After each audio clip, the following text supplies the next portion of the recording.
I forgive the tooth. I've just come out of that walk, that great epic 14-day walk that I thought I was going to do. Broke my tooth, so I've come out early. But in the meantime, managed to score a booking on Frenchman's Cap and realised this guy would be all right. I actually thought it was a great opportunity to be able to show you what I pack when I go away, because a lot of people don't really know. In fact, I didn't know so badly that when I went on the overland track, I actually lost 10 kilos in 6 days. So I was pretty skinny by the end of it. And admittedly, I was probably running on adrenaline a lot, and I walked really fast because as a solo walker, I wanted to be in front of any other people during the day so that if I hurt myself, they could find me. So what do I take? You need some really slow burning carbohydrates. You probably need to eat more carbohydrates than you normally do. And look, what got me out of fibromyalgia and chronic fatigue was actually the keto diet, which is low carbs. Don't do low carbs when you're bushwalking. That's just not safe. So it's really important that you eat well and right. Now, you can get the $24, dehydrated or freeze-dried meals. I find that they play out with my stomach.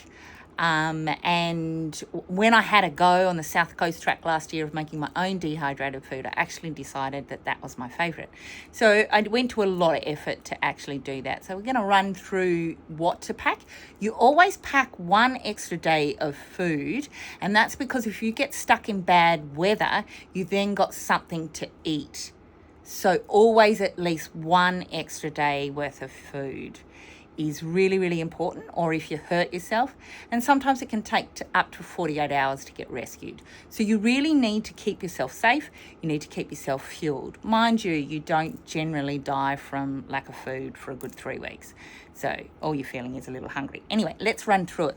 So this is one day right here, almost. So for breakfast, I have what I call a brekkie mince. And in brekkie mince, it's just like a savoury mince. It's got, gravy. It's a really salty sort of a thing because I really crave salt and my hands swell up quite a bit if I don't get enough. And when you're dehydrating food, there's this amazing guy who teaches you, and you Google, you'll find him, that teaches you how to do it in a dehydrator. I've got a particularly poor dehydrator. I won't go into that now. I can another day. So with my brekkie mince, there is zucchini, there is carrot, and there is often grated broccoli. And what that means is it rehydrates fairly easily, which is great, whereas just straight mince can be a bit tough. So for breakfast, I'll have that, and I'll also have one of the rice noodles.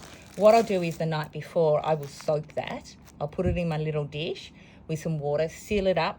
You've got to put it inside your tent, seal it up, and then it'll be rehydrated. So it really is on my little burner only about a minute, and you're eating breakfast because you want to get up and away super quick. And this is tea. I think this one is the tandoori mince. Again, wallaby mince, I'm keeping it all nice and clean. And what I'll probably have just to mix it up is just a few. So this is 4 nights worth of pasta. And I'll probably have that because, again, it rehydrates and doesn't take us long to cook. You don't want to use your gas up. Okay, so let's also look at lunch. I've got out of order, but that doesn't matter. I do a little tin of tuna and I do 2 rice cakes. Look, if you get particularly hungry, you could take a couple of these containers. The reason I put it in containers is I learnt by default that they actually break. So they're crushed down, and then it makes eating lunch not an enjoyable experience and not great. These are my little snacks on track because, there's one of the days potentially that's going to take me 9 hours to do, and you're going to run out of energy because you're burning a lot more carbohydrates because you're eating. So I just have a few snacks there. And then we have what I call my tea and coffee. I found some oat milk, that is powdered. So super, super cool. And because I already carry this guy for my water filter, which we'll talk about another day, I just mix it up in this, and then I've got my coffee and I don't have to miss out. So that's a win for me. I also have over here some veggies to put into the bags. Now, they're super light. And I've got the room because it's only a 4-day trip. So I'm actually going to put them in. Normally I would just take this, my my dad's partner, Jackie, she made these. They're amazing. And so I'm going to use those. She's done a really great job there. But normally I would just take these. I've done this using frozen vegetables, but you can also pre-blanch and make them, and it works just as well. And here's the little treats. This is for on track. Like when you get up a mountain, I love this stuff. It's very fast burning. Fruit is just pure fructose or pure sugar.